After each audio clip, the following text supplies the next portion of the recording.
New York সিটির ১১০তম mayor হিসেবে Eric Adams তার দায়িত্ব গ্রহণের পর থেকেই শহরকে একটি অপরাধমুক্ত, নিরাপদ, পরিচ্ছন্ন ও সাশ্রয়ী মূল্যের আবাসনের লক্ষ্যে কাজ করে যাচ্ছে।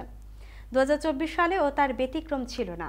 এবছর অপরাধের হার কমেছে, কর্মজীবী নিউ ইয়র্কবাসীর পকেটে তাদের প্রাপ্য ডলার ফিরে এসেছে, চাকরির বাজারে স্বাচ্ছন্দ্য ফিরে এসেছে এবং শহরের ছোট ব্যবসা সহ সাশ্রয়ী মূল্যের আবাসন নির্মাণের রেকর্ড করেছে। বছরের শেষ প্রান্তে দাঁড়িয়ে কমিউনিটি অফ অ্যাডে এসব বিষয়েই তুলে ধরেন নিউ ইয়র্ক সিটির মেয়র এরিক অ্যাডামস। শহরের পরিশ্রমী পুলিশ কর্মকর্তাদের ধন্যবাদ জানিয়ে অ্যাডামস বলেন, নিউ ইয়র্ক এখনও আমেরিকার সবচেয়ে নিরাপদ বড় শহর হিসেবে রয়েছে। আমরা দেখতে পাচ্ছি এ শহরে সামগ্রিক অপরাধের হার কমেছে। এই বছরে গুলিবর্ষণ, হত্যাকাণ্ড ও ট্রানজিট অপরাধের হার ৬%-ও বেশি কমেছে।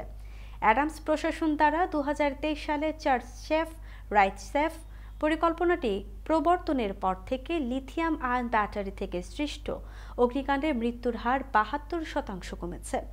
অপারেশন প্যাথলক টু প্রোটেক্ট উদ্যোগের মাধ্যমে ১৩০০ এর বেশি অবৈধ গাঁজা ও ধূমপান দোকান বন্ধ করা হয়েছে।